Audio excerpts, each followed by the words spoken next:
Hey, Scuttlebutt listeners, we are really excited today. This is the first day of Modern Day Marine. We're here at the Walter E. Washington Convention Center, and I'm just running into people left and right who I haven't seen in many, many years, and we're really excited to be welcoming Colonel Rob Bailey to the show. Sir, it's been a long time. It's really great to see you. It's great to see you too. Yeah, thanks for being awesome. here. Yeah, excited to see you. Yeah, and also, we are here with Major Joe Zakowski. And you are? I work for MNRA. I'm the functional area manager for the MITSUM portfolio, and I work with Colonel Bailey directly. Awesome. And then you're an acquisitions professional? I am not. Okay. So I'm a communications officer by trade. Okay. And then I am on my payback tour from NPS for an ITM degree. Okay. Yeah, so the relationship is, so Joe's leading the modernization efforts for Deputy Commandant for MNRA. It works in manpower information, kind of the CIO, G6 if we will, for MNRA. And it's what we're doing is getting after talent management 2030 and modernizing the IT systems. Just came out with an update of talent management 2030 in March. Line of effort 4 is digital modernization, and that's exactly what we're working on. So like the relationship with Joe and I have too, I'm the acquisition guy. Joe really represents the Deputy Commandant, that whole community for modernization, about where they're trying to go, requirements, kind of business mission area prioritization, what we go after first, and he's got a great technical understanding of our as-is and existing configuration. So it's his requirement and representation of the senior leadership or whatever, and we're just trying to lash them up with the right partners and come up with acquisition strategies to be able to deliver that vision. That's awesome. So I see that relationship a lot because, as we were talking before we started recording, sir, we knew each other from when you were at AVTB. Yep. And you seem to always have an Amtracker in your hip pocket while you were there as well, right? And so yeah, I mean so for those who don't know, AVTB is the Amphibious Vehicle Test Branch. It's a crown jewel of the Marine Corps out there in the 21 area at Camp Pendleton. Awesome organization. Been pushing the envelope of amphibious operations for the Marine Corps since 1948. Great history and heritage there too. But I'm not an Amtracker by primary MOS. I was an acquisition guy when I had the good fortune to be the director. And I absolutely had to make sure. I mean, my customer was the salty amphibian community in the Marine Corps, and obviously the ground combat element that benefits from the amphibious and protected mobility. And it wasn't my requirement, and so I had to make sure that we were. Again, the worst fear from an acquisition perspective, I'm sure there are many, but one of the ones I have too is that, we build the wrong thing perfectly.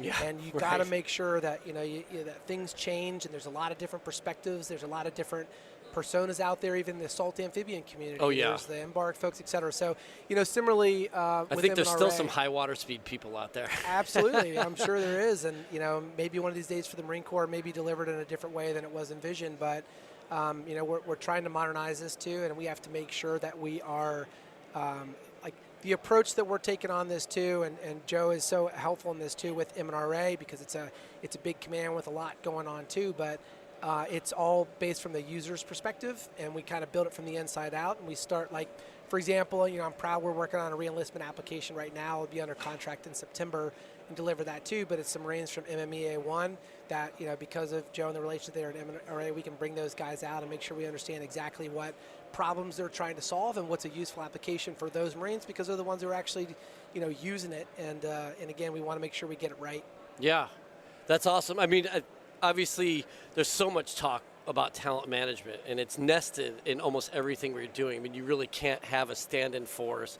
You really can't do EABO unless you're putting the right people into those positions. Yep. Not to say that, when we were growing up, it was just hand a Marine a rifle and then go to work, because obviously those Marines were doing some really great things. But we're really starting to talk about niche capability at this point, though. Is that correct? Yeah, I think, you talk about when we were coming up, the term kind of bloom where you're planted, and that's still a Marine Corps thing. But I think, Joe weigh in here too, but so the Commandant framed it well. He said, look, our legacy systems are siloed and antiquated, and we are transitioning from an industrial area manpower management model that's inventory based, right? And we bring in a certain number. We want to reduce non-AAS attrition. We want to retain as many as we can, but we're bringing in 35 to 40,000 every year, and we're losing the same amount of number, et cetera. And I think the vision for the future force is, is kind of use the Moneyball analogy a little bit there too, is our Marines are always going to bloom with their planet, but if we can put the best Marines in the best spot based off of the needs of the service, the needs of the commander, the abilities and skills, and also the desires and passions and ambitions of the individual Marines, and take all those things into consideration that'll allow Marines to be successful. Marines have things that are important to them in their lives as well, and so a good Marine is one that's performing well because all the other parts of their life are where they need to be, and as long as those dreams, ambitions, desires, and needs intersect with the needs of the service and the needs of the commanders out there, then it's a match, and you're going to have a good performing Marine who's going to want to stay in the Marine Corps because we're challenging them and giving them opportunities to excel. Yeah, absolutely. I mean, I think it does really go back to sort of leadership 101. We can always jam that square peg into the round hole, but do we have to when there's so many round holes that want to go, or round pegs that want to go there? Yeah. Well, sir, so we talked a little bit about your time at AVTB. What brought you into the acquisitions community? Because you were, if I remember correctly, you were a communications officer originally? No, I mean, and you're not wrong for not knowing, because I've had a complete mud of a career, probably should not even be here anymore. But I started out as an 0802 artillery guy. Oh, that's right, artillery, always wanted to go into, I loved the Fort Observer part of that piece of it. Was just, so excited to go to Anglico. And at that time in the Marine Corps, the SRIG, in the late 90s was rolled up. It went away, and 2nd Anglico went away for a short period of time. So I was fortunate. I had an opportunity to go to the Force Reconnaissance Company and do a tour there, much against the recommendations of my monitors and my primary and OS field, et cetera. And then just to exasperate the bad situation, I applied for Naval Postgraduate School after that and had no intention of doing a career in the Marine Corps. But I actually studied acquisition when I was at NPS, did a utilization tour, found it kind of intriguing and challenging. Worked on EFE, Expeditionary Fighting Vehicle, and then Marine Corps established a primary MOS at that time, and I was kind of on the fence, but lat moved, and in retrospect, I'm really glad I did, and it's been a fun ride. Yeah, absolutely. And Joe, how about you? Yeah, communications officer by trade, and then did a tour in 27 early on, then went to Bahrain, Saudi Arabia, and then company commander, NITECOM, and then MPS for the information technology management degree, and now here working on a MITSM with Colonel Bailey. Very cool, very cool. And then, so, sir, as the program executive officer for Manpower Logistics, Business Solutions, Marine Corps Manpower IT Systems Modernization. That's a mouthful. Mouthful, yeah. What, obviously, we're looking at the global climate, and obviously the nature of warfare never changes, but the characteristics do. What are some of the challenges that you're seeing right now, being that you've had such a diverse career, and for Joe, you as well? What are some of the challenges that you're looking at as we are making really what can be defined as like a paradigm shift within the Marine Corps? Yeah, I mean, there's a lot of challenges. I think it's, I think one of the things, a big mentor of mine in the acquisition community was Mr. Gertz, the former Navy acquisition executive. When I worked I had a good opportunity. When I first moved into the acquisition community, I went to SOCOM, what's now called SOF AT&L, and worked in a program. At that time, Mr. Gertz was a colonel. He was PEO for fixed wing, and he was awesome. He was innovative. He was super bright. Seemed to have 40 hours in every day to get his stuff done. Was engaging. Just did amazing things, and it was not surprising to see his career move up to become the acquisition executive in the Navy pretty quickly. But I think one of the things he talked about was the concept of bold humility, and the way he framed that too is he's like, you have to be confident enough to know that you not only do you not know everything, but you're not supposed to know everything, but you need to be humble enough to reach out and find who does know. Like, who do I need on my team that can help us make good decisions? And as a leader, you're responsible and accountable, but you don't have to have all the answers, and you have to be humble enough to know that that's okay, and go find the people that do. And I didn't go find Joe. This was already Joe's job, but as I look to him and his technical background, he understands the Marine Corps from, we're talking about manpower here too. He receives orders, right? He gets promoted, he gets assignments, all these different things. He PCSs, but his technical background too. And so for me, it's absolutely critical to have access to the Marines who are actually the practitioners or the users of these systems, so that we can understand what it is they want, what they're trying to overcome. I think one of the challenges would be, to answer your question, one of the challenges is if we mistake modernization for just rewrapping what we currently have in a modern wrapper. And I don't think that's what the service wants. I think what talent management envisions is it really is a paradigm shift towards breaking down our antiquated silos, democratizing the information, which is the data that kind of describes our Marines, which is a ton of data. And then what can we get from that data in terms of insight and analytics to be able to kind of optimize and maximize the outputs for the service, whether it's like let's promote the right Marines. Let's get the right commanders in the right position. Let's get Marines in the right billets for the requirements of the service, that they're going to be passionate about what they're doing. They're going to be successful because they love their job. They're going to be retained in the Marine Corps because they see promise and hope and future. Yeah, let's not just rotate a guy out because he's coming up on 36 months. And we have all this information, but we're not structured right now to leverage it or take advantage of it. And so I think, one of the challenges, and in my opinion, it's not that great a challenge because there's so much support and emphasis from senior leadership, is that we've got to break down decades and decades of the way we've always done things and realize that there's better ways to do them. And it's going to be, organizational change management, or OCM, in this whole thing is, people who've been around this IT field for a long time would say the hardest thing you're going to do is OCM, organizational change management. I don't know if this is true or not. I probably shouldn't say this on a podcast, but I like to say too that, like, for what our visions are and what we want to do, I would suggest there are no technical gaps. It's the only inhibition is our ability as an organization to kind of get together and see that vision and kind of accept the changes that we have to do and identify those trade-off areas, whatever, of goodness and speed and velocity and changing the way we do things and accepting that and push through it, right? Yeah. And see what the promise is, which is a much I think much more agile, smarter, and data-informed decision-making mechanism for the management of our most treasured assets with the individual Marine, all the way from recruitment, all the way hire to retire, and taking care of them even into retirement, and doing so in a very smart, data-informed way.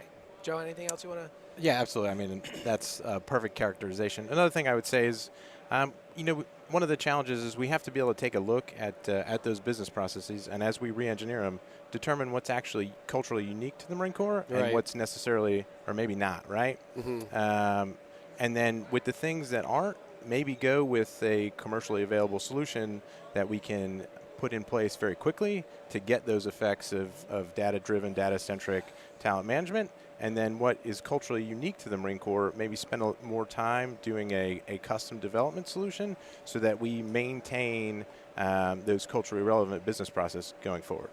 And I think that's something that we're going to have to take a lot of time to look at to ensure that the Marine Corps maintains its culturally relevant processes. Yeah, it seems to me like the big, the audible back molar sucking sound that you get is when you do start drawing those comparisons with industry. Like, are we really going to start taking notes from civilians? But we would be, I think, foolish to not look at how these massive successful corporations are retaining people and retaining talent, especially when I think it's pretty obvious we are in direct competition for this talent. I mean, it's a limited pool. It's not an endless resource. Am I correct? Absolutely.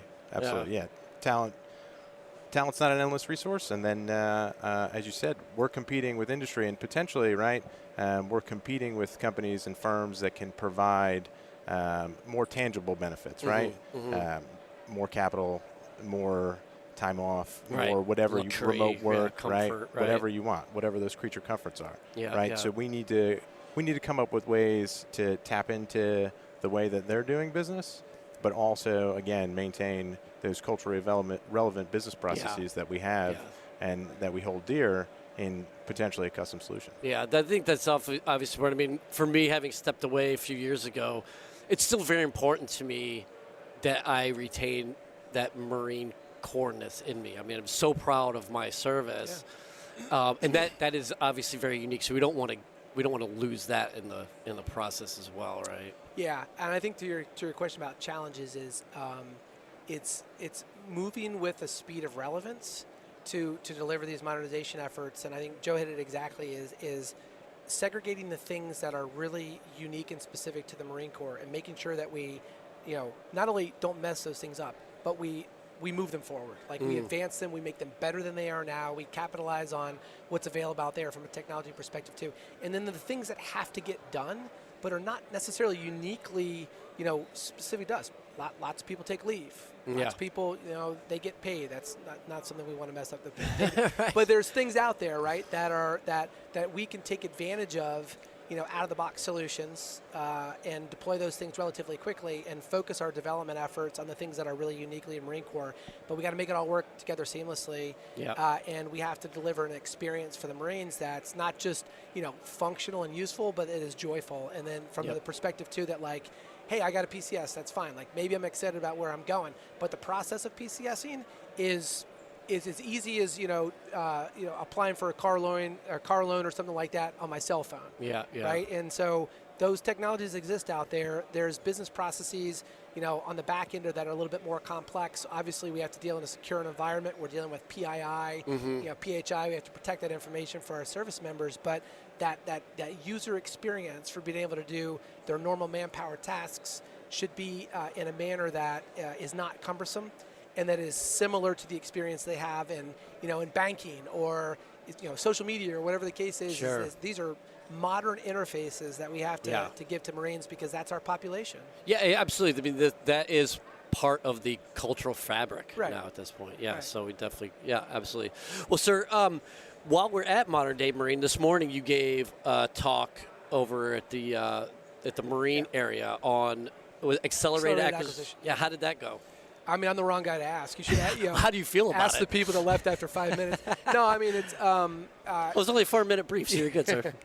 Yeah, I mean, I know. I mean, I think I opened it by saying that I'm not an expert in accelerated acquisition. I think what I can share is what I've seen, work well or not work well on teams. And I think from an industry perspective, too. I mean, the relationship with industry is really interesting.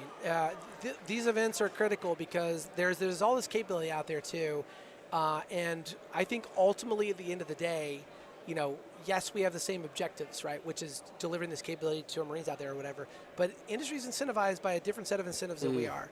And so I think, understanding that on the government side and understanding what's important to those guys, cash flows versus different things, whatever, too, and kind of structuring our contracts so that, like, when they do something that enables us to be successful, they're also successful within their own organizations, et cetera. They get more support for their company because it's prosperous for their organizations, obviously at a reasonable rate and all that kind of stuff like that. But I think as we talk about going fast and doing accelerated acquisition, I just tried to relay to our industry partners some of the things that go into that calculation from a government PM perspective too, in terms of access to existing contracts and authorities to operate for our environments and life cycle management. Yeah, and then stuff. just understanding that we want to go. We are moving as fast as we can for our senior leaders, within a budget cycle where, we were able to, to kind of communicate what we're trying to do for, POM 25. There have been some previous efforts and stuff like that, but we're in a year of execution. We were stood up in February, right, of this past year. But, what we owe the senior leaders because they want is like, you got to have outcomes in 23. Okay, well, how do you do that? And so you figure it out. You go talk to industry. You find out. We found, partnerships that are out there funded at OSD level with organizations that are looking for customers. And in the MNRA, some of the data scientists over at MNRA, like these amazing customers that can get in a platform and start delivering outputs that don't necessarily require a financial transaction because it's already funded by somebody else. Like, right, and you got to get out of your shell and go find those things. And I think just trying to relay to industry, what are the headwinds, right, for us to be able to go, buy their thing and move forward.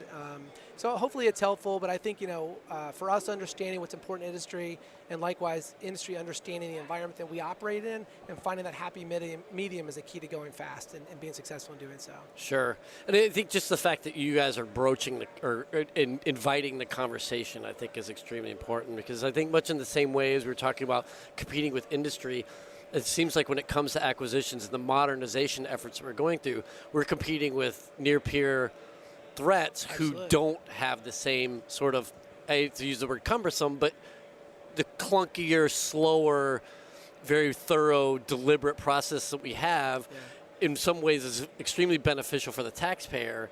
But as far as fielding modernized equipment or making a shift from analog systems to something next generation, it's going to kind of keep us behind some of our competition, right? Yeah, I mean, it's a great point, and I take it from Marine Corps acquisition person too.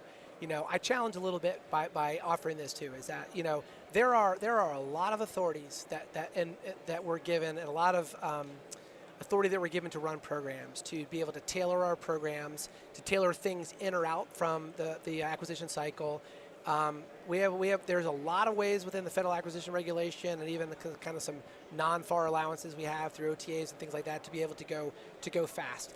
It really is about I think teams' orientation, bias for action, acceptable risk tolerance, and just move. Just understand where you're trying to go. And it's not 2 weeks from now, it's today or tomorrow. Like, let's get going. All that time matters or whatever. And we have a lot of things that we can do.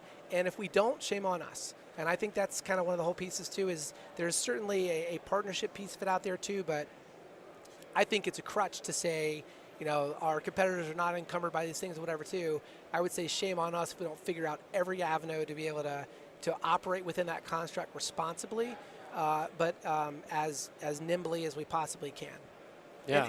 And it's like it's one of those things is you can't do everything all at once, and so it's so important to have that relationship with the functionals to understand what's most important to you. Yeah. You get after that first, and you deliver. I don't want to say what percentage solution, but you deliver something. Yeah, move the ball forward. And then you do it iteratively. Yeah. And I think if you just wait to deliver it all at once, you're never going to get there, and you got to start. And that's And I think one thing that is helping us accelerate is we're transitioning from a systems-based acquisition approach to a capabilities-based acquisition approach. And this is one of the big things that Colonel Bailey has brought on board with the MITSM team is, we need to move away from purchasing a specific system to do a specific thing, and we need to take a look at capability acquisition. We want talent management, talent intelligence solutions, right? That's a capability. That could be many different systems. It could be many different platforms. It could be many different applications. But it gives us that flexibility we need to be able to acquire what we want to move forward.